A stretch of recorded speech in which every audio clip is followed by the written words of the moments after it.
Agent Albatross here again with the Cypher Unlimited crew. We have our usual suspects of AD or Alpha Dean. We have Spigs18 or Anthony back with us again, thankfully. So, Dean, what are we doing here today? Man, it's what is this, the first Wednesday of the month? No, the second Wednesday of the month. This is kind of cool. And we're actually going to start a little early. We're going to give you guys a year-end review of all things Monte Cook Games. So, like we said, it might be a little early, but we're going to go over the great products released this year by Monte Cook Games and give you our overall opinions. We'll also go over the MCG Kickstarters for 2021 and what they did numbers-wise, what's our excitement level for these future products. And basically, we're just going to shoot the shit tonight because you know what? It's good to be back together, So let's get started. And we're going to throw the ball right over to Anthony. Let him say hi. What's up, guys? I'm back. So sorry about last week, man. I've had the worst week and a half one could possibly imagine. I had a horrible time at work. I've been sick as a dog. I currently have an ear infection. So all things considered, I'm happy to be back with my brothers chatting about gaming and MCG because I kind of needed this. Like Dean said, it's a little early, but we decided to do our year-end review because I don't believe anything else is coming out within the next 2 weeks, so we could break down all the great products that came out through MCG this year. And let's get started. So the January of 2021 actually hit. We're gonna go. I'm sorry. Let me backtrack a little. I had a week off, and now I'm. First we're gonna break down all the books that MCG released in 2021, and then we'll break down the accessories, followed by then we'll talk about the Kickstarter, the 2 Kickstarters MCG released. So in January of 2021, MCG actually broke out the big guns because Claim the Sky came out this year, guys. I didn't realize this. I thought it came out last year. You mean Are you talking about Godforsaken? You mean Godforsaken? Godforsaken. I actually thought it came out last year, but no, it came out in January. So, guys, what do you guys thought about Godforsaken? Godforsaken is a great book. I mean, it's a great addition. And the more I go back to it, the more I like it. Initially I was a little bit like, oh, okay, it could have been this, it could have been that. But you know what? The more you look at it, the more you see just how nuanced Cypher system can be. The fact that it gave us options for playing, all types of fantasy games. It gave advice for building, your ideology all on your own. I mean, it's really a great book, and it was the basis that inspired me to write up the magic system, Malvandals, and all of that good stuff. And, part of that stuff you'll see in the Diamond Throne as well. So it's a great book as far as I'm concerned. And I will just piggyback off that. Like everything you said, accurate, on point, just fantastic. Just as a very specific point, it gives us a way to play Dragonkin, or I forget what it's called in this book, but I get to be a dragon guy again. As it's not called Dragonborn in this book. It's called Dragon something else. But yes, I get to be my dragon guy again, which I love that we have an official thing for now. I'm gonna say this about Godforsaken. I think Godforsaken is gonna be appreciated the longer that it's out, way more than it is now. People don't realize how important Godforsaken was to fantasy and Cypher system. It's basically the foundation, right? Like, I can't see running Ptolus and Cypher system without having Godforsaken. For the little things that, like Al said, it gave you the races. It gave people that needed in writing how to create a race. It's there laid out for you. It also gave you the agency to say, hey, it's in the book. It's okay to have race and a descriptor. Race doesn't have to be a descriptor. It's in there in Godforsaken, right? It has alternate uses of magic, which they didn't have prior to Godforsaken. It came up with it's basically You want to play D&D in Cypher? This was the toolkit book that laid the groundwork to do that. And I think that people aren't going to realize how great a book Godforsaken is until we see more and more fantasy games being played in Cypher, and everyone is realizing, hey, I got to pick up Godforsaken, because this is basically my toolkit to allow me to do any sort of fantasy book. That's just my opinion. Well, like I said, to me, it's gotten better and better every time I look at it. Every time I have, pull my fantasy guns out, it's just gotten better and better. So yeah, I agree with you, Anthony. People don't. I don't think people will realize just how good it is. And that really comes back to the reason that point stands, the reason it makes complete sense is fantasy is kind of like that go-to genre of most people who play role-playing games. Like most people who sit down at a table rolling dice, whatever have you, fantasy is usually one of the things that's up on the forefront, especially if you're trying to engage newer players. They kind of want that analogy, excuse me, let me retract a little bit, new players to Cypher system. Usually they're D&D players. They know that fantasy sort of thing. So this will always be useful in bringing, D&D players over to Cypher system. Oh, and one other thing I wanted to say about Godforsaken, the little mini setting in the back is actually pretty doggone cool because it's kind of like a mini Planescape too, if you really think about it, because you're in the one land, and then you go out to the Godforsaken lands, and it's all these different places you can go to, which can be like different realms. So that Godforsaken mini setting is also very useful. It has a lot of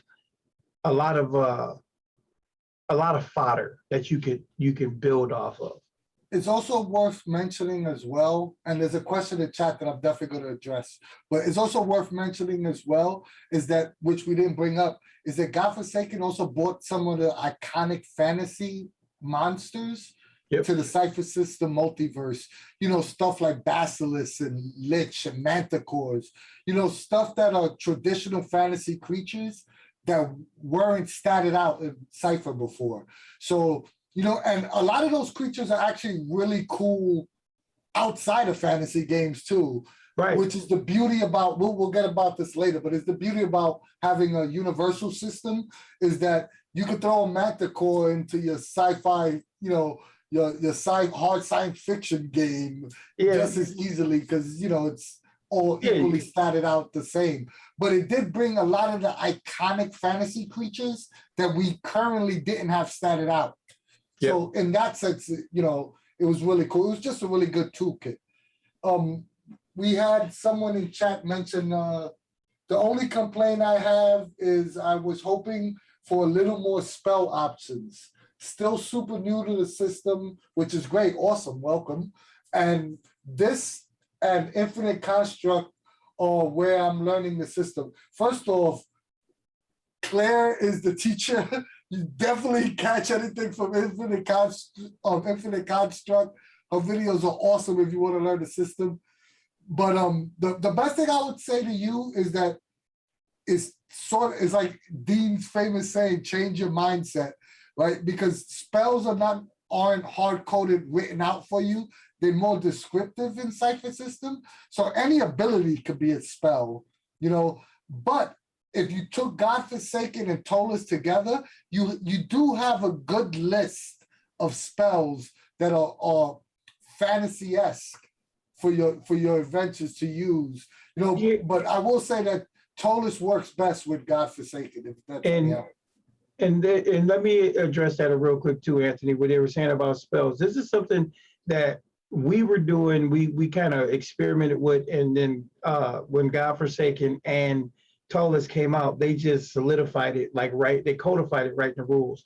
Like, for example, when you take an adept and you make that adept, and you take onslaught, there's your magic missile right there. You take war, there's your armor. You take, so you look at your abilities that come from your class, from your type, And those things can be labeled as spells. That's your spell abilities right there. Those can be your cantrips, if you will. And then when you start getting into your foci, those abilities become your more powerful spells and things like that. And there are so many different ways to apply that, that ideology in order to, bring it out. You just kind of have to stop looking at it like you need a codified list of spells to make your fantasy game work. So that's just if you want it written out for you, there's nothing stopping you from taking a list of all the cool abilities throughout all of the Cypher System books and converting them to spells, because they're very easy to do. And even with that being said, you could even do that with the spell book from Dungeons and Dragons. You can literally take the spells from D&D and apply them real simple. Everything is there. If they say a spell does 6d6, you know what? Guess what? You can say that spell does 6 points of damage, and then for every level of effort, it does another 6 points of damage. Things like that. It's just very simple. You just got to kind of think it out a little bit.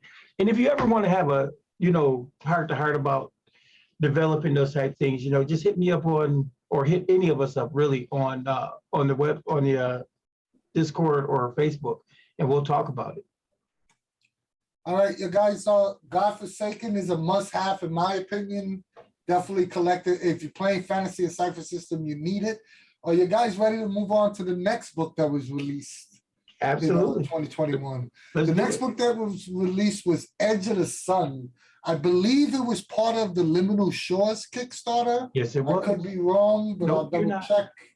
You're not. That's what it was part of. Yep. So, what do you guys want to say about Edge of the Sun? Edge of the Sun. Go ahead, Al. You go first. I'll be straightforward. I do not own this book. I have not read it, but I will read what little blurb we have here about it, because it does sound super cool. Like reading this little blurb made me actually want to pick it up. But let me read this. It's just 4 bullet points, nice and easy. So it comes with a host of new creatures suited to life on and in the engine of the gods. Dozens of new ciphers and artifacts, plus augmechs, strange vehicles that can be piloted remotely to explore the engine or used to reach other locations in the Ninth World or across the solar system. A map generator that lets you easily create infinite regions within the planet-sized engine of the gods. 2 complete adventures. Waking the Mega introduces augmechs as the PCs discover, revive, and ultimately pilot one against the titanic threat. The Sun Doth Move is a lengthy adventure with world-shattering consequences that can make an excellent capstone to your explorations of the engine of the gods, or to an entire Numenera campaign. So yeah, that just sounds amazing just from those bullet points alone. The fact that there's mechs that you can use to do things, even remotely, you pilot them.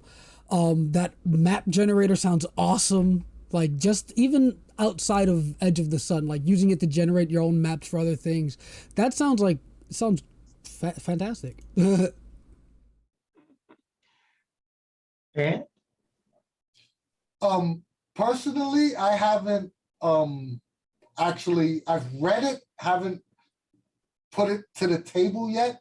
But the one thing that I personally loved was the map generator. And I could see it going hand in hand with or Bruce Cordell's Stars Are Fire. Stars Are Fire? No, J Colossus. Oh, that too. Fusing those 2 generators together, you basically can have a game going with 0 prep, and I'm all about 0 prep. Numenera is usually not my go-to setting. So like with every MCG book, I mind it for whatever kooky one shot I want to, regardless of what setting it's based around. And this gives you a ton to work with. Not only do you have there's a pretty good adventure in the back that has some cool scenes to begin with on its own if you were playing Numenera, but the whole, the whole the augmented mech concept is awesome, especially the way it's described in the book is great for a campaign, great for a one-shot. I would highly recommend, even if you don't run Numenera, to pick it up to, mine for ideas. And I'll say this, I agree with both you guys. And I also think that it's also an excellent addition to if you wanted to do something with Stars of Fire, like if you wanted to do the ancient monolith style, or the very ancient sci-fi monolithic creature or starship or whatever. It's so many cool aspects to it. I thought it was a great read. I truly enjoyed the two adventures that were put in the book. I think they were well thought out, and I think they were. I think they kind of like punch up the ante, make you, it makes it feel like something's at stake. So I really dig it, and It was Waken the Mega and the Sundorf move. the Sundorf move, yeah. Yeah. And I think they were great. As far as the map generator, I think the map generator is really cool. But I think, it probably wouldn't be too difficult to put the two generators together, but I think the ruin generator that comes with J Colossus might be a little bit more, I don't know, intense, if you will, but it still will work. Once again, great book. I think they actually tailor-made to run together, to be honest. Like when I first opened the book, that was the first thing that came to my mind was like running J Colossus in this. And I just want to go back to one other thing. There's a lot of cool vehicles in this book as well that we forgot to talk about. That it's also worth mining for vehicles if you're not running Numenera. There's some really, really cool vehicles without spoiling anything. And Right. of course, you always get new ciphers. You always get new artifacts. So, you're going to get a chock full of really cool, not only for Numenera, but for any cipher system game that you're running. Yeah. And that's the beauty about all these books. Like, let's say, again, like you said with your point, you're not the hugest Numenera fan, but it's so easy because of how Cypher System is made to just pluck it out and put it wherever you want. Like, if you have a cool idea from one book, easily take it to any setting you want. And again, that modality or modularity, however you say that word, or whatever the right word is. Modular? The modular nature of the Cypher System is amazing. So, we move on to the next. Yep. The next is, I think this book is basically encapsulates what 2021 was for MCG. I think this was, and if you see through everything that came out, this is the book that I think basically defines 2021 for MCG. But Ptolus came out. And this was even though it's a remake of an old and existing book, I think this was the game changer for MCG, because this was the fuck you, I can't do fantasy with Cypher System. Check this out. And the thing about the Ptolus book, you remember how I acted a fool about it because I loved the original 3E version. And, the fact that the book is written like a freaking travel guide, and the fact that, it's literally a living city. It's massive, it's, and then, 672 pages. Look at that beauty that Al's holding over there.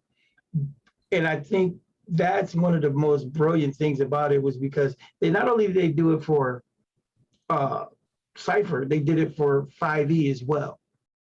They converted this massive book and, gave you an additional 300 pages of downloadable content. So you're looking at almost 1,000 pages of stuff to literally build an entire fantasy world with. It is so, I could just talk about it for hours. I'm gonna shut up for a minute. Let somebody else make the point. I'm gonna say this, right, which might be a little controversial because we're Cypher Unlimited, but I do think that Ptolus for 5e was more of a pick up and play book than it was for Cypher. As I got to run a little bit of Ptolus in Cypher, there was a little more work than I was expecting, which is fine. I don't mind doing the work. And like what I said, I think that Godforsaken is a godsend when you're running Ptolus, because I think that the Cypher version of Ptolus, since it was a port over, going from 3 to 5e, I think a lot of it was defined for you. It was just basically converting, whatever was originally in 3.5 to 5th edition. But with Cypher, there was a lot more of like GM conversions yourself if you want to keep it the Ptolus, traditional to the original Ptolus. So that's why I absolutely recommend that if you're running Ptolus, you should have Godforsaken in your library. I think those two have to go together. It's just, and if you can, Gods of the Fall as well. Like I think those 3 books together runs a better Ptolus in Cypher. Well, I have to agree with you, Anthony, because it's this thing that I think a lot of us miss, but it's the modularity of Cypher system that kind of makes you want all 3 books in general, because they bring like everything into alignment. And Monte Cook isn't great about reprinting material that's in another book. They don't do that. They don't do that often. They will refer you back to the CSR, or they're going to refer you to another book that's going to work with you. And I think that's part of it. And like you did say, the difference between Cypher and 5e or Cypher and 3e or any of those games that run like that, it's a paradigm shift. So you do have to look at it through a different lens. Just so we can go over what came in Ptolus, because I think this is important. Ptolus was almost 700 pages. It gave you an entire city, that you could adventure in for years without even, touching the surface of everything that's in this book, right? I was running a 4-shot with Claire and some other people from the server, and I wanted to do like a section of the city every episode, and then I just realized that it's so vast that we spend 3 hours in like one area, and we're touching like 1/4 of a page of content. If that makes it. You have so much content in the book, so much adventure. There's all the NPCs are so fleshed out. You know what I mean? That you could just read a listing of one NPC and come up with a whole adventure idea just on the description of one of the noble houses, or a store in one of the districts, and it'll like send your mind racing, to run an adventure on that just one aspect. It's such a beautiful book. Not only that, you get a side packet with like a good 50 pages of handouts of all sorts of things, menus, all sorts of maps. It just comes with so much. Like I've read Ptolus back and forth like twice already, and I've always find something new every time I open up the book. Oh yeah, you're gonna continually find stuff. You can't get away from it, because, like I said, if you think about it, the approach that Monte took by writing it like a travel guide. Just think about any travel guide you've ever taken. If you went to, the Dominican Republic, or you went to the Caribbean, and you've done it more than once, you start realizing, wow, I missed this the first time I was there. Oh man, I missed this. And it's like that with most things. And because it's like that, Ptolus is like, it's like the fantasy New York City. That's what it is. It's the fantasy New York City. It's got boroughs. It's got different districts. You just go to Ptolus. Hey, it's Ptolus. Like I said, I think this is the basic. Majority of the products that came out for 2021 are going to revolve around the release of Ptolus. It was just because of this Kickstarter had so much stuff that they were giving you. Yes.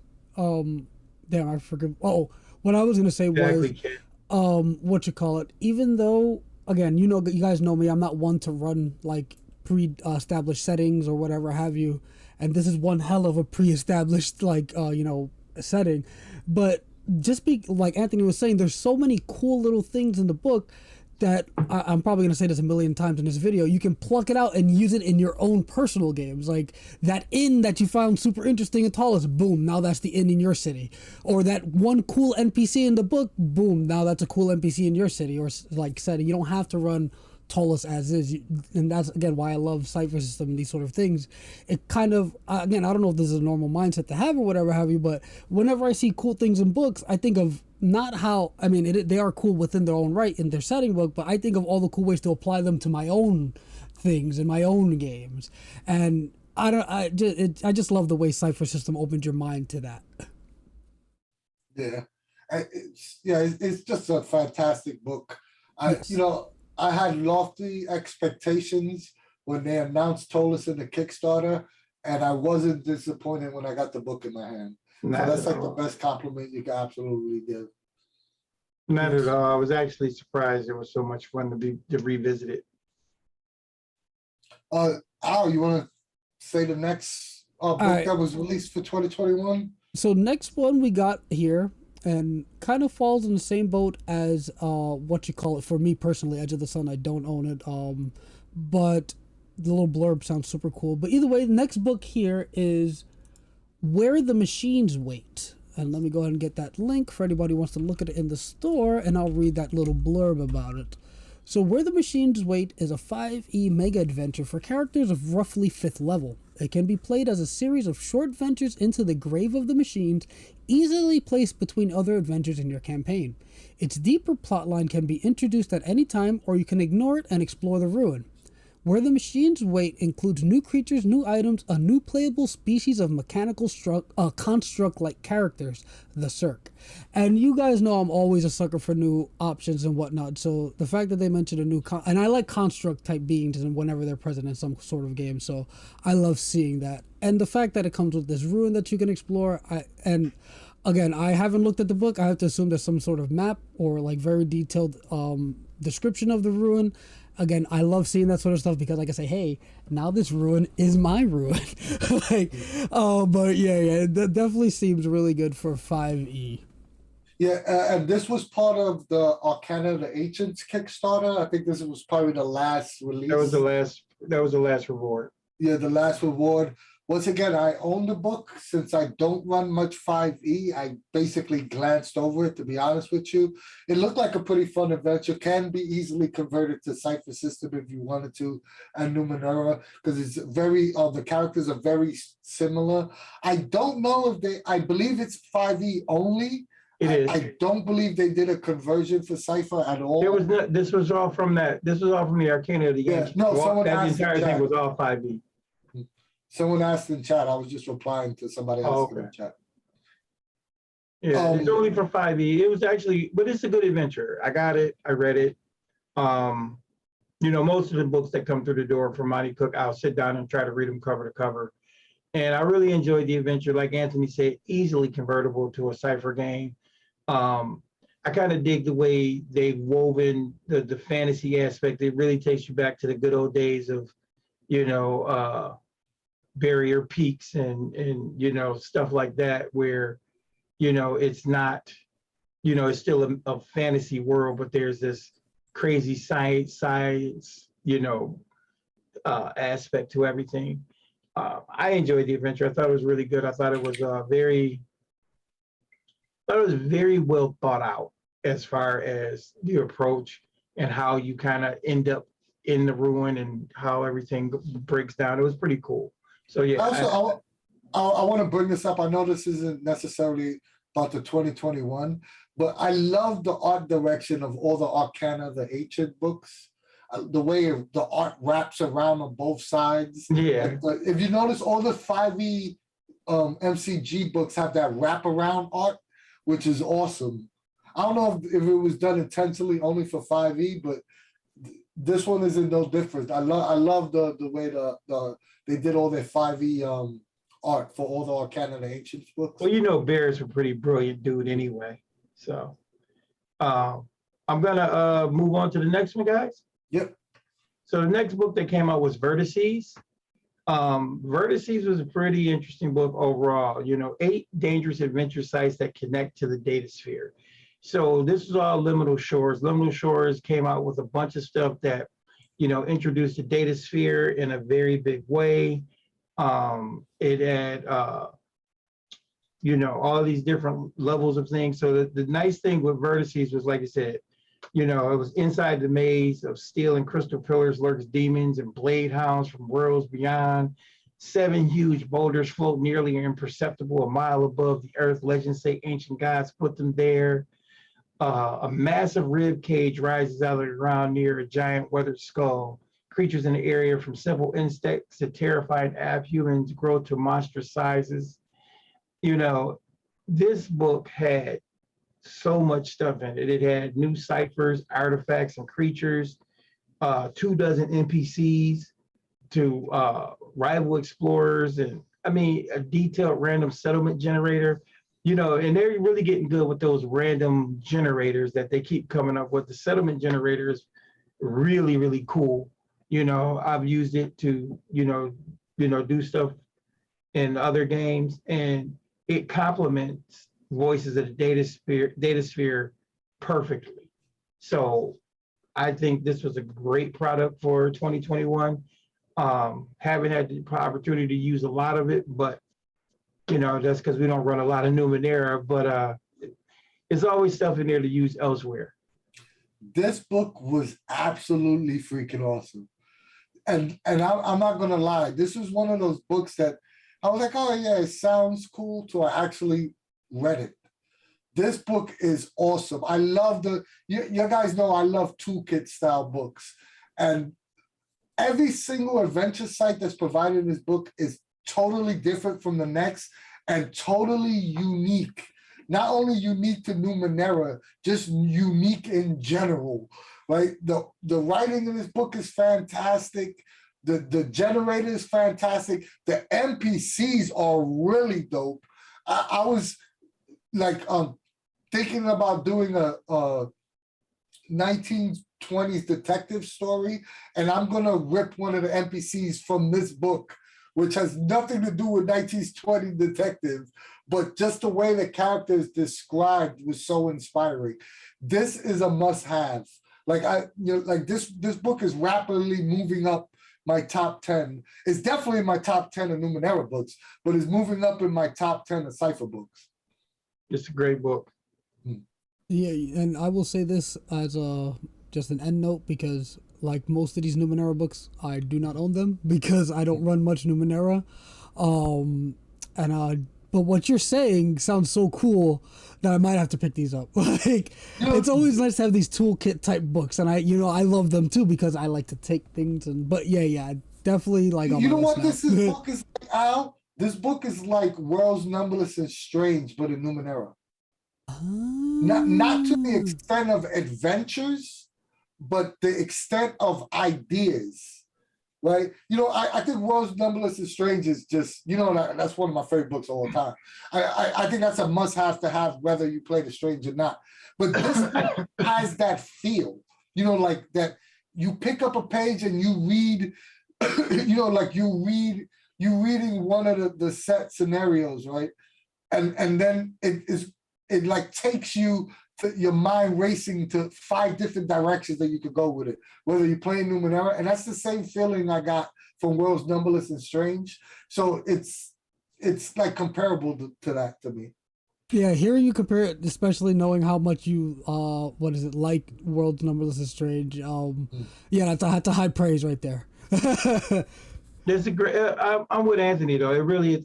You know what? It's crazy because I love Voices of the Data Sphere as well. I think that book is awesome, and when you put these two together, it's crazy because you can do so many different flip flop back and forth between the ideologies that go on with Voices of the Data Sphere as well as what Vertices is all about. It is a hell of a book. You know what's funny? I went back and re-looked at, because I wasn't that excited with Voices of the Data Sphere, to be honest with you. And I actually went back and looked at Voices of the Data Sphere after I reread Vertices. Yeah, and when you put them together, though, it's great. So, like when I and this is no knock on Voices of the Data Sphere, but I felt like it was like Tron-esque. You know what I mean? Like It was supposed to Tron. be. It was Yeah. supposed to be.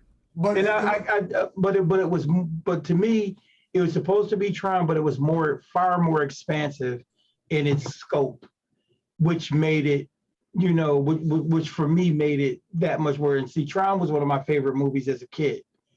yeah, I Yeah. like Tron the movie. I just don't like the subgenre too much. It's not like a playground I want to play in much. Yeah. Because I played a lot of Cyberpunk and Shadowrun. We did a lot of net running. So that kind of stuff has always appealed to me. So, it's just me though. Yeah. Come on, Ant, bring us in with the next one. The next book we have is Doctrine of Ghul. This was another 5e adventure. Oh no, this is 5e and Cypher, right? Correct. Yeah, this was a Ptolus adventure. This was PDF only. So if you back the Kickstarter, you got it, but you can also purchase it on the Monte Cook Games store. This is another standalone adventure that I read, was really cool. I don't use a lot of pre-written adventures, but you could definitely minify ideas. And this adventure is only like $5 on MCG for the PDF. So it's worth picking up to see. And Bruce Cordell just writes hella great adventures. So either way, you can't lose out on the money. I can't really I comment didn't too see much the 5e version. I only read the Cypher. I got to run a piece of the Doctrine of Ghul. These guys played in it, which was pretty fun, and it's one of those adventures that could really be built into a massive campaign. It could be a side quest. It's just a really good adventure as a whole. Like Anthony said, for the price point, you're really getting something that, you could parlay that into a good portion of any campaign, because you could pull pieces of it at different places, different encounters. You could spread it out. You can make it a big mystery, which is kind of cool about it. I think it's really well done. I think I might have misspoke. This adventure is system agnostic, right? No, it's fifth edition in Cypher system. There's two separate versions, or there's just one version with a conversion in the back? All the books are like that. It's just one version, and they'll tell you the Cypher stuff, and then they'll tell you the 5e stuff. It's all in the same book. Oh, I don't think all the books are like that though. I'm pretty sure. Well, I'm talking about the adventures. I'm thinking that's how the adventures are written. Yeah, because I'm like looking at it on it makes it look like it's system agnostic, so it can be. There's not a separate version for either one, like pretty much what Dean said. So, but either way, if you want to run a quick adventure, you got $5. Download a PDF. You got about 6 hours of enjoyment for $5. You can't beat that with a baseball bat. So, So next book up. I think we'll let Dean talk about this one. Yeah, I can talk about this one like the whole video, but I'm not going to do that. We're just going to talk about it in general. That next book that came was Claim the Sky. It was the book that I've been chomping at the bit for. I've been hanging on line, playing with electricity, you name it. I was, selling stuff, bodily fluids to people just to get my hands on this book, because it is, and it's well worth it. I am so happy with this book. I think this book does for superheroes what Stay Alive did for horror. There's a lot of focus on various approaches to building your superheroes. It is a perfect toolkit in the sense that it brings every aspect to the table that you could possibly think of. You can do street level heroes. You can do non-powered heroes. You can do cosmic heavies. The book is awesome. And then we won't even talk about the fact that there's a couple of dozen, NPCs and superheroes. There are methodologies there to show you how to build what you want. There's new foci. There's breakdowns, there's new descriptors. The new descriptors are freaking awesome. Okay, I'm gonna shut up now. 'Cause I'm probably- All right, first off, Dean said there was a couple of dozen. There's over 50 heroes and villains in this book. It's more than a couple of dozen. Dean is absolutely right. This is a beast of a book. This is awesome. At first, I want to apologize to Dean, and you're gonna get this on air. I'm actually apologizing to Dean. We were supposed to film a walkthrough of this book for the last 3 weeks, and I am the reason why we haven't filmed the walkthrough, because I wanted in-depth notes, and I was sick and I was working. So I basically screwed Dean for doing a video on this for the last 2 weeks. So for that, I definitely apologize, Dean. Don't worry, Have it on air. We're gonna do it. Don't worry about it. Don't worry about it. Okay. Because I really screwed the pooch on that one. We should have had that video. We'll definitely have a full walkthrough of this video like we did Stay Alive. But I mean, a full walkthrough of this book like we did Stay Alive, because it definitely deserves that justice, us going chapter to chapter, giving our thoughts and explaining everything. But this is the perfect toolkit for supers in the Cypher setting, right? They not only do they explain how to make powers work and how to adjust the power level of superheroes in your Cypher game, because it's not just levels, it's the tiers of the types of supers you have. They give you so many different I'm losing the word for it, but so many different what do you call it when you wanna like a subclass on how to build a gadgeteer or how to build the templates. Yeah, thank you, Dean. That's why we keep Dean around. He's a walking dictionary. They give you templates on how to build all the iconic styles of superheroes that you want to build, right? Which is invaluable when you new to the supers genre or you are new to Cypher in general, and somebody wants to come and say, hey, I want to play Beast Boy. How do I do that? Well, they basically break it down for you in the simplest terms. So you can't say enough about that. The mini campaign setting in there is awesome, right? The foci and the descriptors that were added are awesome. The new ways of messing with power shifts are awesome. This is an awesome book, straight outright. And yeah, Dean. I was just gonna say, exactly. I mean, and it feels good when you read the book and you look at certain things. And Sean came on the show and said that he watched our videos and paid attention as we talked about stuff. And it's so nice to see that they do listen to the community. So ideas that we had, things that we had been doing are now basically right there in the book. We don't have to argue with anybody to say, hey, try this or try that. They wrote it down for you and said, here's the toolkit to do it. Here's the way to take a power shift. You know what? You don't want to do a power shift. Here's a power stunt.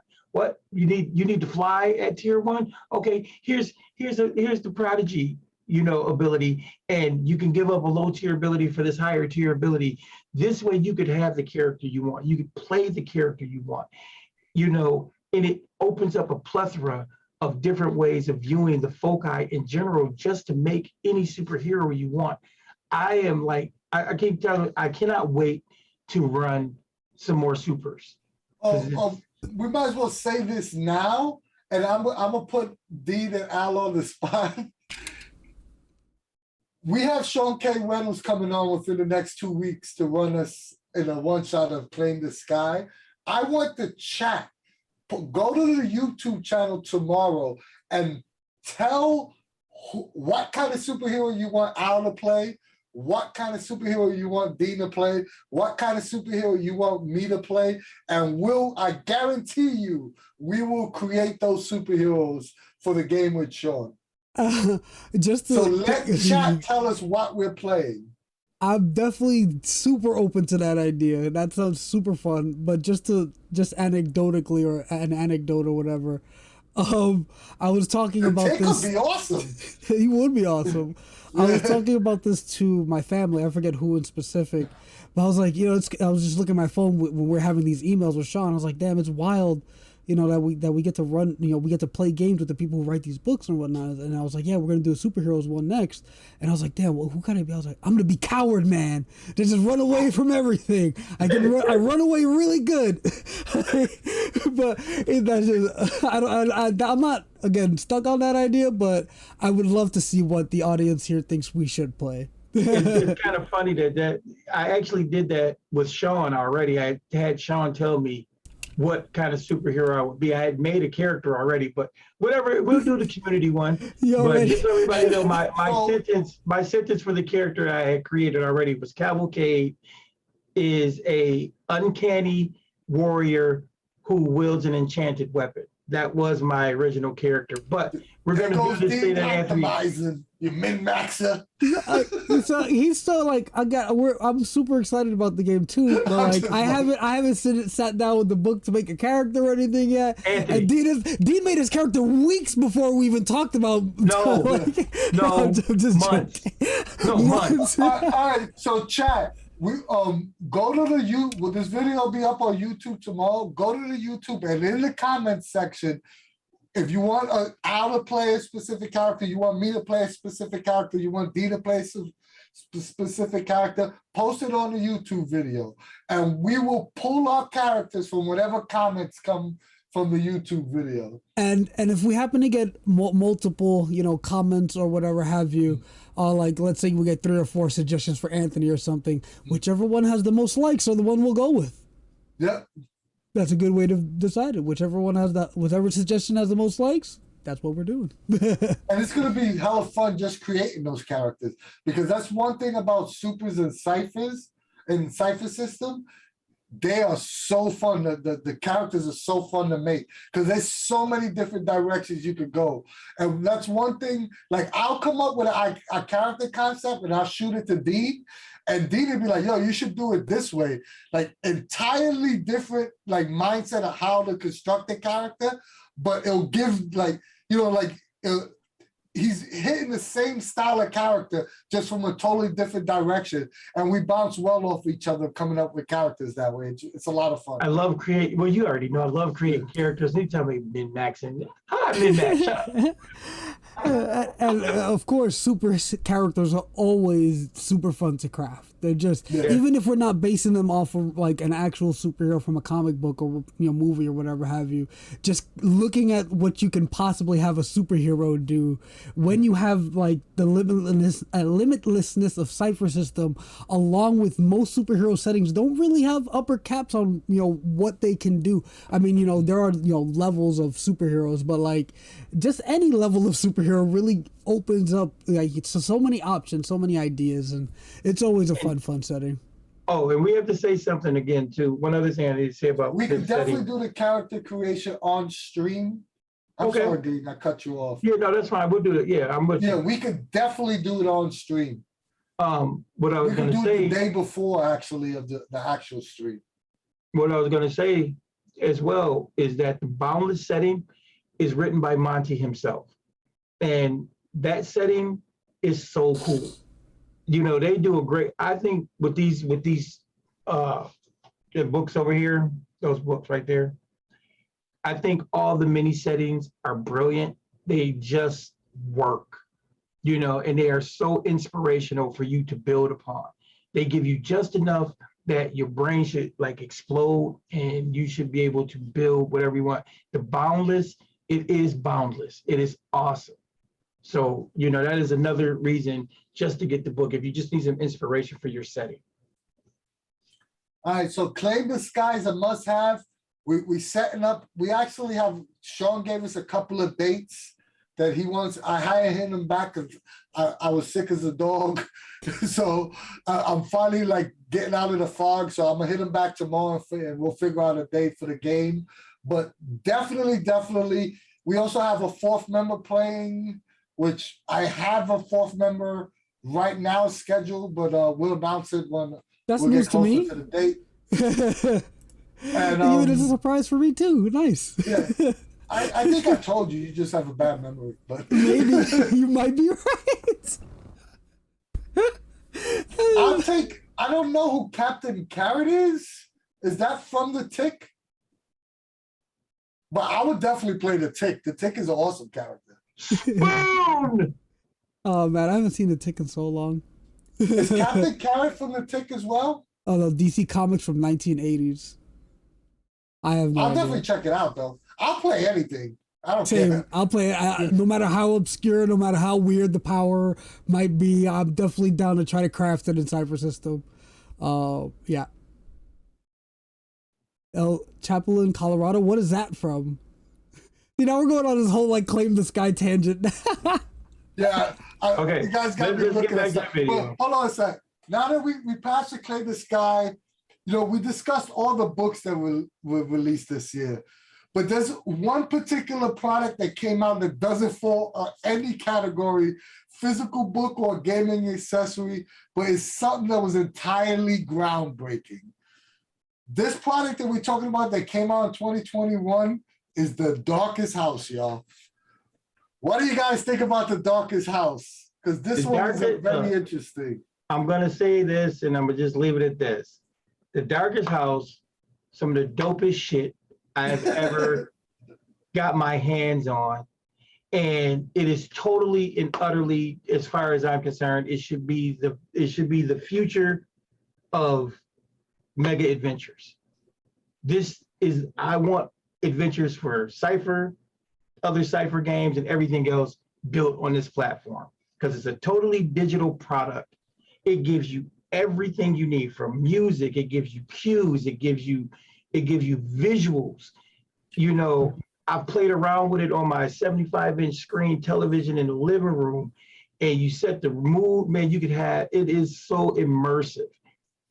Hands down, some of the dopest shit you ever want to get your hands on. And I could just see this for a sci-fi game or a supers game, or, you know, because it's already horror right there.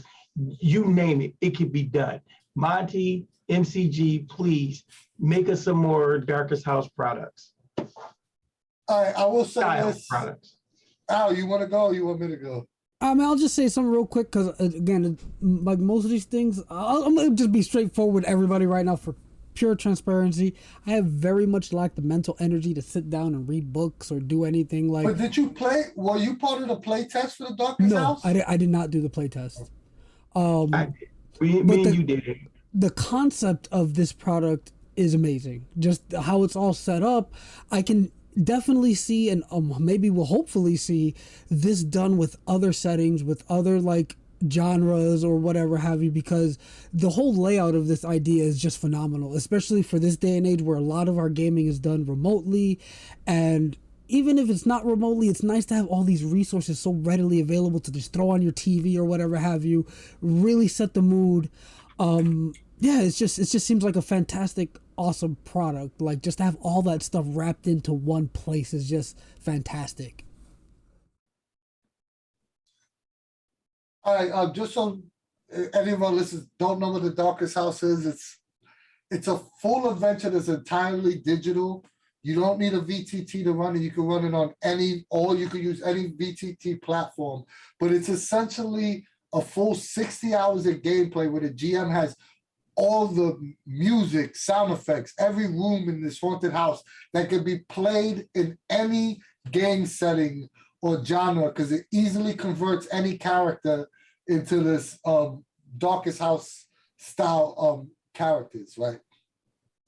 It's a full adventure that gives you close to 60 hours worth of gameplay, and it's totally revolutionized the way online adventures can be run, right?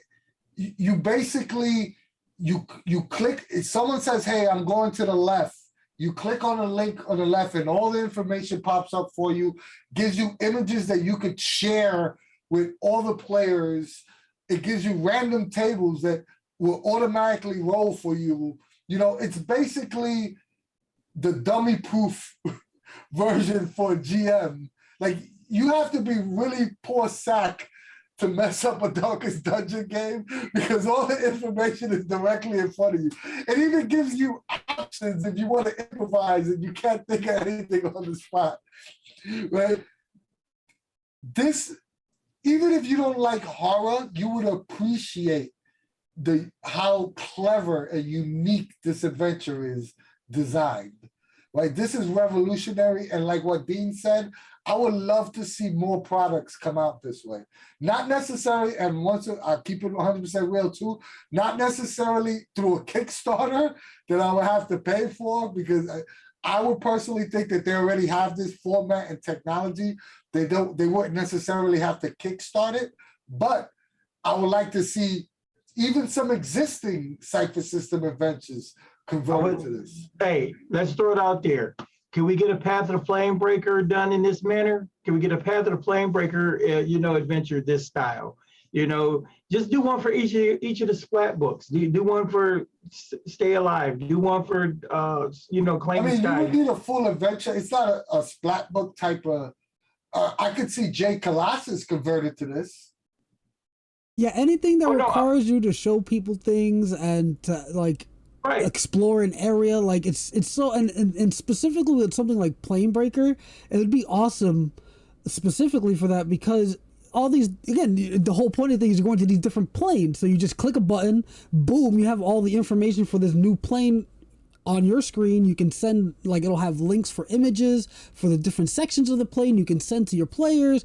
And yeah, it's just an awesome setup for anything. Yeah, it's like what Brilliant Loser said. You need the Darkest House is the Stay Alive version for this. Like you would need you need a complete adventure. I don't think it would work well with a base core book. No, I'm saying you could do a hyperlink PDF at that point.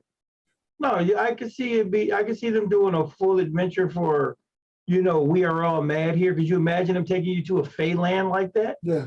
But that's neither here nor there. That's another conversation. But Darkest House, just to go back to it, and another thing that's worth mentioning is that only one person has to pay for it. Yep. So even if you don't want to buy Darkest House but want to experience it, join the Cypher Unlimited Discord, because there's a ton of us that have it and would be happy to run it. So, if you want to experience Darkest House, hit somebody up and maybe we'll get a game going. Because I would love to GM or play it again. I've got to play it twice, and I haven't scratched the surface on. And that's the other thing too. And like some of the stuff that we got as Kickstarter exclusives, I definitely want to run some Devoured Halls, because after exploring that's even. I'll be honest, I haven't even opened that file. Yeah, I just did it the other day. But I want to say that FCG's releases too many damn products. I don't have time to read everything. So with that being said, Anthony, that's all the books that we have, like all the physical stuff that they released this year, right? Or at least as far as source. Yep. Yeah. As far as the source books, but then they came with a bunch of accessories this year too. So that's why I said, this was the year of Ptolus, because if you look at the accessory list, like 95% of it are connected to Ptolus somehow. Well, let's run it down. Okay. Ptolus dice. Ptolus final wall map. Wait, you're both trying to talk at the same time. What happened here? I said the Ptolus dice are awesome. Yes, they are. They're right here. Oh, you have them on your desk? Yep. Well, you can't really see them because of the light, but it's not working. Now, haven't you guys noticed that MCG's dice game has been significantly upgraded like the last three or four Kickstarters? Yes. Yeah. And before they will offer you like one set of dice. Now you have the base set of dice, which is freaking nice. And then they have like the deluxe version, which is even nicer. Come on, they're killing my wallet with all these like. Then we have the Ptolus vinyl wall map, which is absolutely awesome, and it comes in two sizes, large and mega. Large and king size bed sheet. Exactly. I have. You can't even see it, but I have it right here. I don't know with my. This thing is huge. I purchased it. I can't even take it out because there's like no place to put it. Hold on. I don't have a place. I haven't hung mine up yet, but But yeah, the amount of accessories coming out for Ptolus is it's kind of a lot. Dean, what? This Very thing is nice stuff, massive. though. Yeah. It's massive. And it's a vinyl map, so it doesn't damage. It's awesome. I can't even get it to open all the way. But it's like a school chemistry table size. Yeah. Like But the gigantic. thing about, but the map is great. It is awesome. Then we went from the map, of course, the player's guide for Ptolus. Yeah, the player's guide. If you own the Ptolus book, you don't necessarily need the player's guide.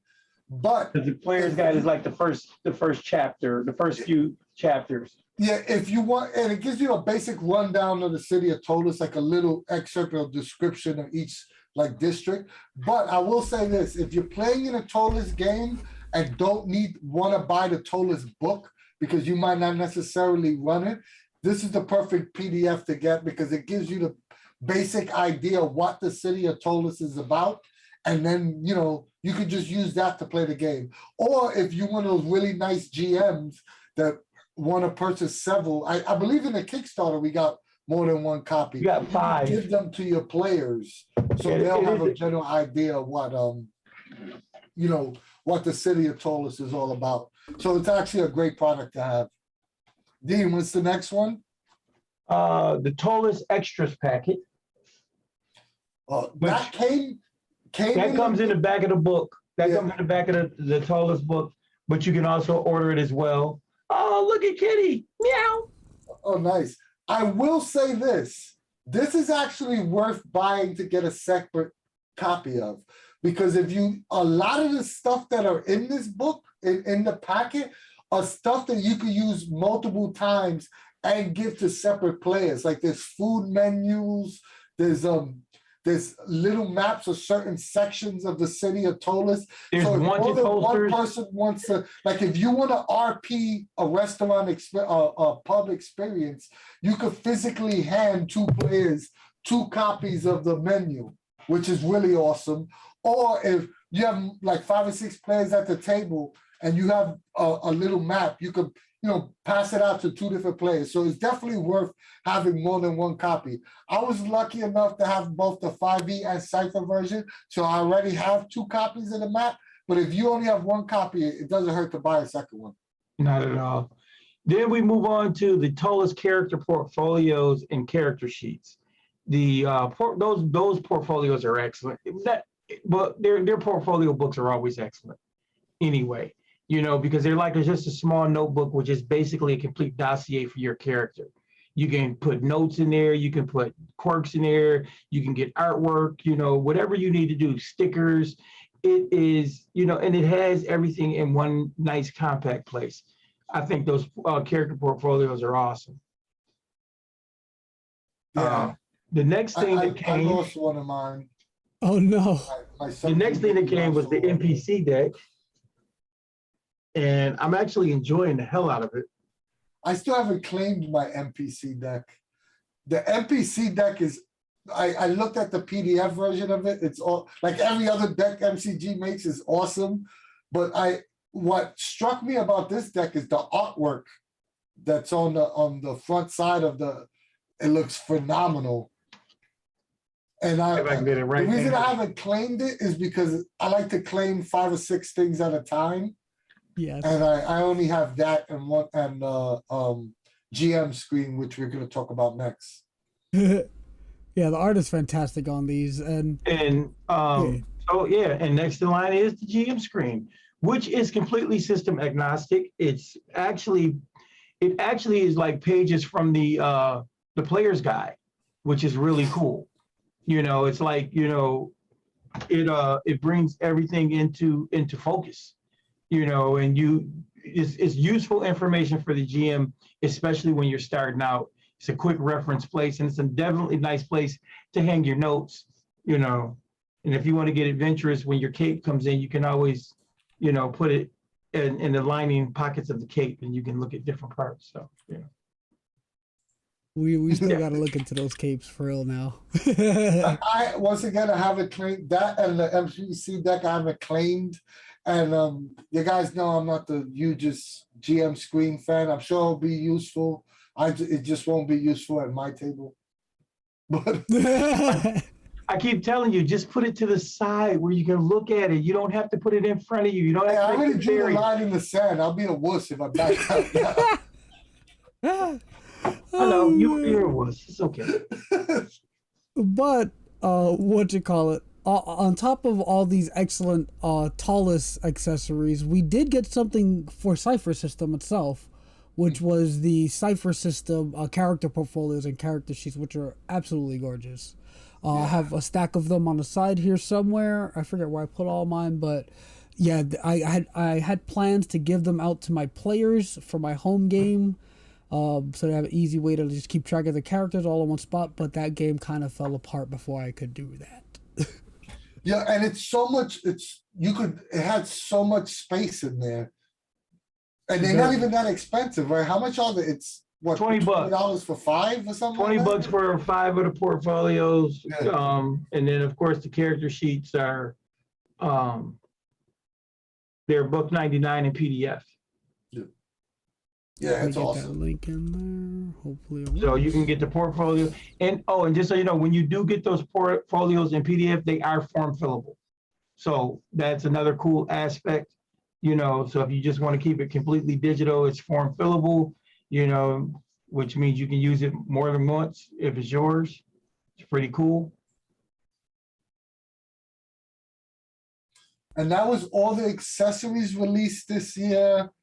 So guys, so let's talk about before we talk about the actual books, right? What accessory you thought was the coolest release this year, or what accessory surprised you that was the Darkest House. Darkest House for Darkest both, House I was think. mine. It was Oh a shit, I complete didn't even surprise. count that as an accessory, but if that's an accessory, then it's absolutely the most. It kind of is. Like, it Yeah, I mean, is, because and it remember, isn't. it doesn't. Like, The When you Darkest House said it, can be it made played with sense. any I'm not game. saying that you're wrong. yeah, so, It- yeah, go ahead. I was just saying, the Darkest House is basically a drop into any game. So Yeah. it definitely was an accessory because, you would, however you wanted to do it, the easily converting, the characters from any game into a Darkest House character in order to play, the back and forth, the way it's set up. I look at it as an accessory that's like phenomenal. I will say my honorable mention, even though I don't have the physical cards on me, will probably be the Ptolus NPC deck. Oh, Yep. that's a great accessory too. I like Yeah, it. that's a great accessory. So if I had to pick a second accessory, it would probably be that. But you're absolutely right. I didn't think about Darkest House. Darkest House is hands down the best accessory to come out for 2021 for MCG. Yeah, the most definitely. Yeah, I forgot what I was gonna say just now. Yeah, no, the portfolios are also gorgeous. So, my honorable mention will probably be the portfolios because I'm a sucker for organization and just the fact that it, again, it has so many pages and so like it just looks nice too. So, that's probably my honorable mention. I guess my next question would be, what was your favorite book that came out? This is a tough one. You really? Oh, you really? It's not someone for Dean. Really? You really gonna ask me that question? You really That have is to a ask. tough one. Because to be honest, I think there's like 3 really strong contenders for this discussion. Look, there are strong contenders, but there's only one book as far as I'm concerned. Because don't get me wrong, as much as I love Ptolus, as much as I love Edge of the Sun and Vertices and all of that, hands down, I've been waiting for the book called Claim the Sky. When it was announced, I got excited. When they told me they were writing it, I got excited. When Sean said he was watching our videos and taking notes, I got excited. And then when I got my hands on it and was allowed to write a early review of it, I was excited. And I've enjoyed that book. I've read that book probably 7 or 8 times. I read it. It's on my tablet. The physical copy is over there. That book just makes me happy because I dig superheroes that much. And it gave me everything. Basically, it gave me all the tools I needed not to have an argument with people anymore about what Cypher could do for superheroes. It basically just put me in a position to go, oh, you think Cypher can't do supers? We'll take a look at that. So that's me. Well, My answer is going to be slightly different, and it might. Al, you want to go? And Yeah, no, because I think Claim the Sky deserves to be one, but I'll explain why. But Al, you want to go first? Yeah, Because my answer is going to be a little long-winded. Yeah, mine is going to be pretty short. Because like I said earlier, I have not really had too much mental energy for actually sitting down and reading these books, unfortunately. That should change soon, hopefully. I will have a lot more free time in the coming weeks. But either way, I think Godforsaken is up there for one of the reasons Chris had said in the chat earlier. Just the fact that I guess you could say Ptolus and would fall into this as well. But just because Godforsaken is more of a toolkit book. But the fact that they're making more fantasy supplements makes it feel like there's actually more people coming to Cypher system. Like it's opening a gateway because people are seeing something familiar in that D&D-esque of the fantasy. And I think, again, that's a huge deal. That's a huge deal. So I think I would have to say Godforsaken as far as just overall, like, I was gonna say goodness for Monte Cook Games, but yeah, I think Godforsaken is definitely up there. And Al, I'm gonna agree with you. You're absolutely right. You've noticed how many people we got just dropping in the server within the last month. Yeah, it's like crazy. That was part of my reasoning. And here's the thing. Personally, I think the book I'm gonna get the most enjoyment out of over the course of the next year is Claim the Sky, right? But here's my reason why I'm not picking Claim the Sky. I think Claim the Sky, I've only, 2021 was a 12-month year. Claim the Sky basically came out a month ago, right? I've had more use with Godforsaken and Ptolus over the last 11 months, or for Godforsaken for the last 11 months, and for Ptolus, the last like 6 or 7 months. So I think that I'm going to go with Godforsaken. The reason why I'm going to go with Godforsaken is because I've had the most use out of it for 2021. My answer, if you ask me in June, my answer might be Claim the Sky. But the reason why I'm going with Godforsaken is because the length of time, I keep on going back to that book, no matter what kind of game I'm running, to get ideas from. And that's a sign of a really, really good book. Well, no, and again, I'm not arguing that point. I'm not arguing anything you said is wrong. Oh, no, that's what I'm saying. I agree with you because I've gotten a ton of use out of Godforsaken. I've gotten a ton of use out of Ptolus. But you know me, I love my supers. And just to be able to have that book, I was on Facebook. And it was funny because I was in one of the superhero RPG groups, and they just talk about all superhero games and stuff. And somebody was asking about it, asking about Cypher system doing supers. And it was so cool to be able to, just direct them to us. The guy got the PDF, read the PDF, came back to me. He's like, man, that's like, oh, it blew my mind. Cypher can really handle supers like this. I'm like, exactly. And then it's like, you turn around and bought the physical book. So for me, it's like a win-win when people who have been basically against the idea of using Cypher to do this stuff, and you're telling them it can do it, and now they can see it. But yeah, it's great, man. Yeah, like I said, my opinion would probably change in June because it's that good of a book. But right now, my favorite book probably released is because I've had more hands-on experience with it. It's probably Godforsaken. Godforsaken, everybody out there, by no means is it shabby, is it weak.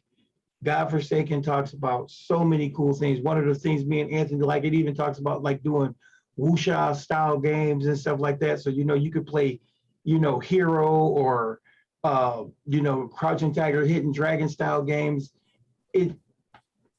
So what was your surprise of the year? I'll go mine first, short and sweet, because we're running low on time. Vertices was my surprise. I had no idea that was going to be such a good book. like Vertices surprised me. That's that's the sleeper hit for me from MCG this year. That wins my surprise.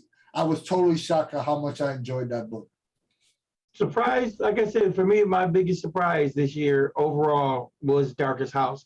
I was blown away by the concept, but when we got our hands on the beta and then we got the full product, I was just floored because, and I swear, if they could just give us one adventure a year in that format, I'd be more than happy. I'd spend the $50-$60 on it. I don't care. I think it's worth it. It's like, just to me, it's a tabletop RPG video game. That's what it is. It's well worth it. And that definitely would be my biggest surprise too. Just the fact that it seems so game changing, the formatting of how they made the product. That's just what was so surprising to me, was they really sat down. Again, I feel like they may have probably mentioned this in the reviews or interviews we've done with them. But they really sat down and saw how people were playing their online games and really thought about how to make the process much more streamlined, much more easy on the GM. And yeah, it just came together so well, and yeah, it was a very surprising product to see. Yeah. And the fact that you only needed one copy, the fact that you only need, you don't need a VTT, the fact that, you don't have to go through a lot of crazy conversions to get the characters to fit. The fact that the replayability of it as well is phenomenal. So yeah, it's just a pretty awesome deal. So now that we discussed all the products that were released this year, which was there's a lot of really good ones, right? Let's talk about Kickstarter. MCG always excites us every year with at least 2 new Kickstarters, to get all the fans pumped and ready to pledge for some cool new games. This year was no exception, of course. The first Kickstarter of the year was The Devil Made Us Do It. It raised, I'll just go over the numbers for you and then we can start talking about it. But it raised $347,215. It had 3,852 backers. It hit 12 stretch goals. It included 3 totally original games, plus some fancy ass dice like we talked about earlier, better resources, upgraded card stock, quick reference cards for all 3 games, which included Stealing Stories for the Devil, Who the Devil Are You, and The Devil's Dandy Dogs. First off, did you guys back this? Yes. I believe I did. It's hard to keep track of all the stuff going on, but I'm pretty sure I backed this one just because of the dog game. I'm pretty sure once I saw that there was a Dandy Devils, that as soon as I saw dog, I was like, I'm pretty sure I need to back this. So I'm pretty sure I did. I think. Okay, Dean, you was gonna say something. I was just gonna say, I think that this whole concept was phenomenal. It's a RPG in a box, a complete box set RPG. The fact that you can pull this out as a party game, characters are pre-generated, the ideology behind it is quick, little to no prep, or actually, as Monty said, zero prep, is the concept behind it. The fact that it has all the accessories, everything that you're going to need, to get this thing up and going, within 10, 15 minutes.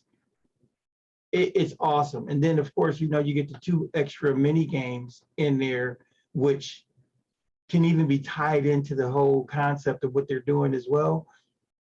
Dude.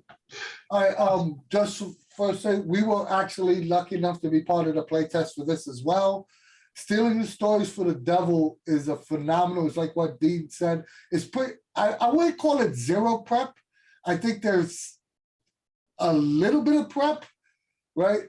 It just basically taking the responses from the players, because the GM starts off by asking questions and getting responses to develop the overall narrative of the story. So I would consider that prep.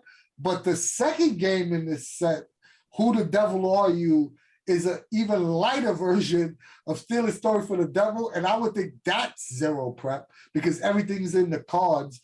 And the Devil's Dandy Dogs is a game that Shana developed where you actually playing dogs, and Demon everything Dog, I've Hellhound. heard about it is phenomenal, including the attributes. There's like 3 attributes, and it's whether you're a good or bad dog. It sounds freaking totally awesome. And you're essentially getting 3 complete games for less than $100. I think the full backing was like $90 or $80. You 70. can't beat that. So I'm really excited for this. Yeah. Yes. And moving on to oh, you got something else to say, Al? No, the last thing I was gonna say, just going back a little bit about the no prep for the main game, Stealing Stories for the Devil. It's more like co-prep. You're prepping with it's part of the game. It's not you prepping by yourself doing, Right. getting the game ready. It's you basically preparing the session with the players as part of the actual game mechanics. Like it's all built in. It's all just to get it out there for the viewers who might not know too much about it. It's excellent. That's excellent. Yeah. What we were told is that, like, I could be wrong, but I remember Charles telling us that Who the Devil Are You is sort of like a lighter version of Stealing Stories from the Devil that even eliminates that prep. Like, the cards are going to dictate everything for you. Which is awesome. So I'm really curious to see. And it's worth mentioning that this is something that MCG has never done before. This is like the card narrative RPG has never been. They've always utilized cards, but not to the extent in the way this is designed. And anytime you get Monty, Sean, Shauna, Bruce, stretching their creative legs, you're gonna get something crazy off the wall and fun. So I'm all for it. I'm all for all this stuff. So yeah, I agree. I mean, it's great stuff. And so now, we come around to the final Kickstarter of the year, Path of the Planebreaker, and it raised $504,481, 5,192 backers. It hit 9 stretch goals, but it had a slightly different format because the majority of the real cool items, were there from the beginning. So even though it only hit 9 stretch goals, it's still going to be phenomenal. It's going to be for both 5e and Cypher system. They've got minis, they've got dice, they've got GM screens, they've got tokens, campaign coins, journals. It's ridiculous. Oh, you even get STL files. If you didn't back high enough to get the minis, you automatically going to get STL files, at least 2. But the higher you back, the more files you get as far as that's concerned. My basic take on Path of the Planebreaker is it's going to be another game changer. It's going to be another Ptolus. I think it's going to get a lot of people excited in 5e as well as people in, Cypher system. It's going to expand Cypher system magnificently. And as we keep saying, we're lucky enough to be play testers. We literally got to play a one-shot in the Cypher version of Path of the Planebreaker. And wow, we were on the edge of our seats. We were like totally and utterly stoked through the whole thing, and the coolest part about it was we actually never even made it into, the actual city. We just got to be on the path. So I think it's a great product. I think it's going to be a lot of fun, and I'm looking forward to when the rewards start coming in. So what were your overall thoughts of MCG's Kickstarters this year? I think they did a damn good job. Yeah, they put out 2 great ones. Devil Made Us Do It, like you said before, is something they've never done before. So it's going to be quite exciting to see exactly how it all plays out. Like, it's basically kind of like, because it's a full box, it's like a mini version of the black cube, because you got everything you need inside there that you're going to need, nothing outside. It's all going to be within, and it's going to be very exciting to see all the nice stuff that comes inside of it. And then Path of the Planebreaker, as Dean said, we got to even play it a little bit. Like, that was just because, like I said, I think I said this in, I forget which video, but I was a little bit excited for Path of the Planebreaker just because the setting seemed like kind of cool and whatnot. But after actually playing it and hearing the description of how the path is traveled and whatnot, now I'm super stoked about actually like owning those books. It's quite exciting. Um, I think that compared to previous Kickstarters, previous Kickstarter years, this might not have been the most optimal year for Monte Cook Games in terms of revenue. You know, I will not lie. I think that I was a little shocked that Path of the Planebreaker didn't hit 700K. I thought it was going to do better than what a $500,000 is good. I just thought it was going to do Ptolus numbers. But you know, that could also be more in line with the middle of the pandemic and people not having extra money to spend. But I think this is the first year in several years that MCG might not hit 1 million in Kickstarter. I could be wrong. I have to double check that. But I do think financially it wasn't as a successful year as previous years. That doesn't mean that it's any less exciting of what they're releasing, but I just thought I'd mention that, you know, because we are talking about the overall MCG at, you know, for the year. Well, right? I'll definitely say that I believe, you know, the pandemic had a lot to do with it, because you got to think a lot of communities opened back up. They cut the additional monies people were getting from unemployment and stuff like that. You know, people had to start paying rent again, you know, jobs, just so many factors. So at the end of the day, you know, to do $500,000 in these times, I think it was still a good, you know, get a good turnout overall. Yeah, I mean, I agree with you that, but I don't know. I just thought I put it out there. I will say I'm more excited for the Devil Made Us Do It than I am for Planebreaker. Not that I don't think Planebreaker is a fun game. I just really want to see Devil's Dandy Dogs. I think out of everything on this, Devil's Dandy Dogs is probably number one for me, then Stealing Stories, and then Path of the Planebreaker. I mean, I'm definitely super excited for Path of the Planebreaker now, especially so like not only that, right? The just the fact that you can go to all these different planes, and I'm sure the book is gonna have all these different planes for you, right?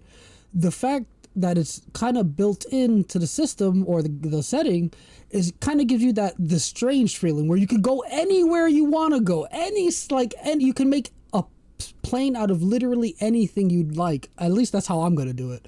And just to circle back a little bit, on the server earlier today on Discord, on Cypher Unlimited Discord, we had someone detailing their 11-year-long 4E game that they recently converted to Cypher system, where it's basically like Path of the Planebreaker, except they're doing what I would be doing, sending them to all these different worlds like Jumanji and West of Loathing, and just the fact that you can do so much with the plane jumping aspect, it's gonna be amazing.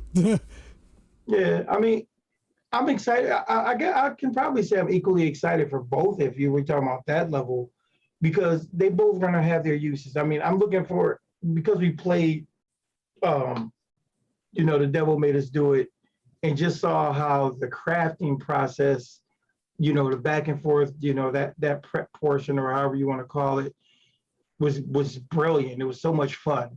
And then as things unfolded, you know, I kind of dig it, and I dig the fact that, you know, the way Monty and them told us that it's like 12 episodes. It's a 12-part adventure, you know, and then of course you can continue on, or of course whatever, but it does have a beginning, a middle, and an end. So, you know, there's that apex, and there's going to be a crescendo, and it's going to be, I think that's going to be really fun. Other side of the coin, I'm with Al. You know, Path of the Planebreaker just takes me back to the old days of Planescape. You know, instead of going to one place to travel to the planes, you're on some places taking you to other planes, you know, something different. And then of course, following the path, the things we learned about it. I'm really excited to explore that concept. Well, I just think that not that Path of the Planebreaker isn't going to be enjoyable, but it's, I don't know, I'm a fan of MCG as designers, right? So when I see them doing something entirely different, that gets me excited. Like, because I know that they could do Cypher well. I know they could do Cypher Fantasy well. I know what to expect, but it's the unknown of seeing them do. It's like the whole thing with Invisible Sun. It's seeing them do something that they haven't done before makes me excited. That's why it's not that I don't think Planebreaker is going to be fun, because we played it. The shit was a hell of a lot of fun. Is more just personally, I'm more excited when I see them doing something outside their comfort zone or outside of Cypher system. That just gets me excited. If that makes sense. I agree with you. You know, Omen Owl made a statement, Anthony. It said that they need to be a player in Numenera. They think fantasy with Cypher is a plus, but Darren, reading 1,200 pages, Numenera, Cypher, Predation, Godforsaken is intimidating. Believe it or not, Omen Owl, don't be intimidated. Grab your Cypher system rulebook and enjoy that, and then branch out. Whatever thing strikes your fancy. If you want to do fantasy, do fantasy. If you want to try, predation, try predation. Don't try and think you have to take it all in. We've kind of all been here since the beginning, and we like have all the books and we read them, and but don't try to do it all. Don't. First of all, you don't have to read any of the books. You don't even have to read the core book. Get the basic gist. The basic gist of the rules of Cypher system is about 10 pages of the Get the 17-page primer. Just get the 17-page primer. You don't have to, even if you want to play Predation, you don't have to read the entire Predation book. You read what comes up as needed. So let me piggyback off that, because I have the most experience with that, because I barely read. I said in the chat, I'm a horrible reader. I always struggle to read or finish books.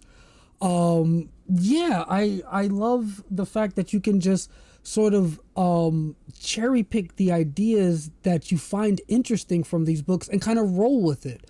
Like the main thing you really need to know does basically come from about 17 pages, and that's basically the core mechanics of the game. Like the resolution of actions, how the pools work, etc. All that stuff is about, like they said, 17 pages of material. The rest, if you're the kind of person who needs to have an in-depth understanding of settings, because there are some people like that, you can read it as you go. As the players encounter these sections, you read them maybe a section or two before they get to those places to kind of, get a feel for what's coming up. You don't have to read. And again, some people do enjoy sitting down and like Dean, when Claim the Sky came out, read the whole thing twice. Some people do enjoy reading the entirety of the books, but it's not by any means necessary to get into running, to get into playing. And I'm the prime example of that. Like literally, I don't think I've read I like to be transparent about everything. I don't think I've read one single Monte Cook Games book cover to cover. Not a single one. And I still run and have fun in games. I'll say this, they are absolutely right. I'm just one of those, as Anthony calls me, the walking dictionary, encyclopedia, something he always says. I just like information. So I do love to read everything. It's I'm old gamer. It's the old gamer thing. But they are absolutely right. You don't need to really read anything. You can come and sit down and play and truly get your understanding through just playing. Get the 17-page primer. It's absolutely free, and then from there, branch out, do what you need to do. Get on the Discord server. Trust me, if one of us isn't there to answer the question, there's a plethora of other people who are going to give you answers to questions.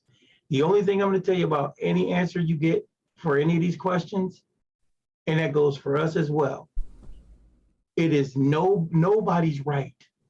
There is no one way to do it. There is no absolute. If it works at your table, it works. It's good. If you're having fun, it's good and it's right. And that is the gospel. A lot of people don't like to hear that. They were like, well, what's the raw say? And such and such. Don't even worry about, even Monte Cook will tell you that. One of the biggest rules that we have bastardized, and I think Monty said they do a version of it too, is how we handle effort and edge. Yeah, Dean, let's not go in this rabbit hole. Yes, exactly. I was just about to say that. I'm done. Just answer the question and keep it moving. I'm done. So guys, that was a crazy tangent, but it was a very nice thing to bring up. What you call it? I'm horrible at pronouncing names, but Omen Owl. Omen Owl. Yeah. That was an excellent little, comment. You gave me a rant. Yeah, exactly. You gave us a little spark of inspiration to kind of talk about something, which is nice. But yeah, I think we are running a little long here. This is an excellent discussion. Monte Cook Games did so much this year. So many cool things coming out for next year with Planebreaker and The Devil Made Us Do It Kickstarters being fulfilled. But yeah, Anthony, any last final words or anything? And we still got. I think we'll start seeing some of these Kickstarter stuff at the end of the year because we still got Claim the Sky. Still has a ton of books that need to be fulfilled. So next year might see some of these products, but not all of them. I think next year we still got a lot of other products that from the previous year Kickstarter that'll come in, but that's neither here nor there. Like what you said. Old Gods of Appalachia, which is another that I'm super excited for that.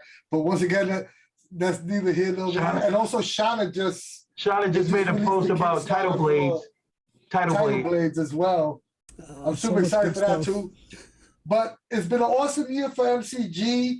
I'm super excited for everything that was released this year. We all had disagreements. We all love the same things. It's all good. So I just want to say, if you like us and you like what we do, join our Discord. It's the largest fan-run Discord for all things MCG. We have games being run all the time. If you're not a fan of with over almost 4,000 members and growing, so please join the Discord if you want to get in the game, you want to talk about games, or you want to, be a player in a game or run a game. The Discord's for you. But if Discord is not for you, join our Facebook group. It's not as big as our Discord, but it's still plenty discussions being had there as well. And you can contact and talk to us on either Discord or Facebook. All three of us are very active on both those platforms. Please, please, please, if you can, subscribe to our YouTube channel. We're trying to get to 100 subs there. 1,000 subs there. We really appreciate it.